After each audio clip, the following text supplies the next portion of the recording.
guys, it's Hollie here for PlayStation Access. It is Indie Week and we're talking about Road Not Taken from the studio Spry Fox. It looks amazing. It looks absolutely gorgeous art style. Yeah. But for everything we do with Indie Week, we also want to know about the studio as well. So first of all, tell us about the studio. This is the first time I think you've been coming to PlayStation, the first time sort of, I guess what we call home console or portable console, yeah, like Vita. Yeah, this is the first time that Spry Fox has made a console game. Yeah, absolutely. We've been around for a couple of years now. You may have heard our name if you play games like Realm of the Mad God or Triple Town or Steambirds. And we've traditionally made very PC-orientated, web-based. We've got a couple of mobile games. How did you kind of get in touch with Sony then? If it's the first time you've made a game for kind of a console, like who did they find you? Did you go, actually, you know what, we want to make a console game. Let's try emailing a few people. Like, how did you make that connection? I think the first thing that happened was, with everything that happens with Spry Fox, the first thing that happens is the game. So we had this idea for the game first of all. We were working on the idea for the game, and I think we thought at a specific time that this was not the traditional kind of Spry Fox game.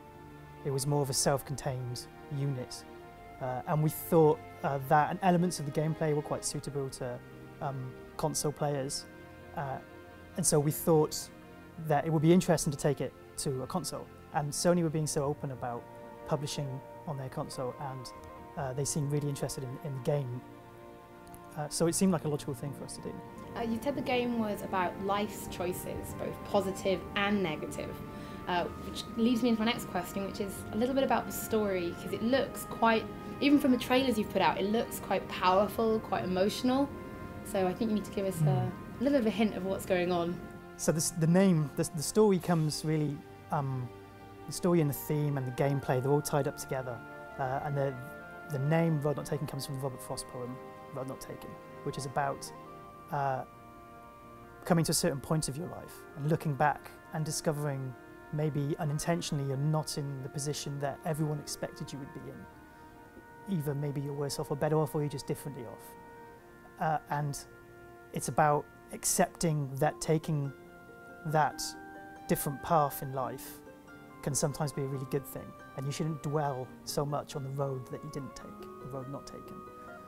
And that ties into the gameplay lots as well, because in this game you will be, you play an outsider living on the edge of a small village, which itself lives on the edge of a mysterious forest. And you're not really part of village life, but you're there on the outskirts. And one day the children of the village are out collecting berries from the woods, and a blizzard hits, and the children can't get home, they're stuck. And the villagers turn to you because you're the only one with the abilities and the know-how to be able to rescue the children from the woods. They turn to you and they ask you to help them. And so you step into the woods, into this maze-like dungeon, and you're moving around trying to organise the chaos that you encounter, and by organising the chaos, you're then able to rescue the children and bring them back to their parents. Now you said in the original kind of blog post where you announced this on PlayStation, you will die many times, but the game itself, it'll be rewarding each death because it'll be teaching you something about the game. So is the game going to be really, really difficult? Are people going to get frustrated? And how are you going to try and teach people through the failures and through the deaths? It's not always frustrating to kill someone in the game. It depends how the game's going to deal with it. Like, a good example is Binding of Isaac, which is another roguelike where you die constantly, but it never feels like it was your fault, that you, like it was the game's fault when you died. So as long as you approach that kind of thing in the right way, you can make a difficult game, but it doesn't have to be frustrating to play.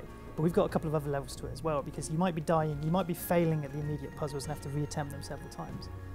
But then over the course of your character's life as well, there's this sense of his death coming at the end of the game, because he grows old over time and eventually he will just reach a point where he's too old to continue. And so you know you've got this constant span of time of which to do your work, and there will be decisions you have to make about who to rescue and who to help and who to devote your resources towards. And when you reach the end of your life, you'll be able to look back and see the changes that you've made to the village and to the people inside the village over time.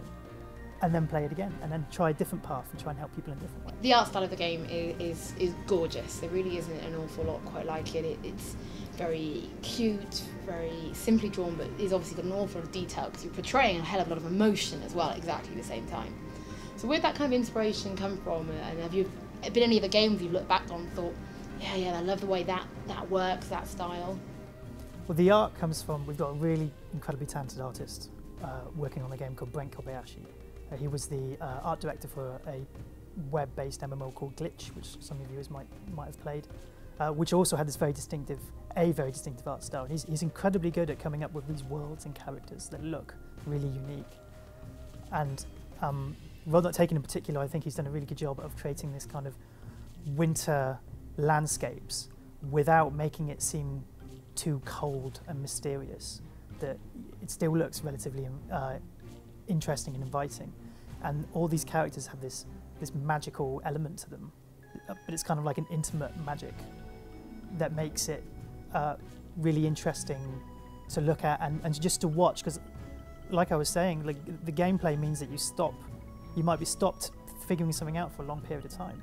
And while you're doing that, the characters can't move, but there's incredible life in the screens and characters doing little animations and things happening. And they've all got this really great life to them that he's put into the game. It's fantastic. And I think with everything we talked about, the story sounds powerful, the game looks beautiful, you've explained how it's going to play, but when can people play it? when are we saying, have we got any release date in mind? We're hoping it will be out in the by spring 2014, we're hoping. So fingers crossed then. Well, thank you so much for your time. The game looks absolutely stunning and really powerful as well, which is amazing. So thank you very much.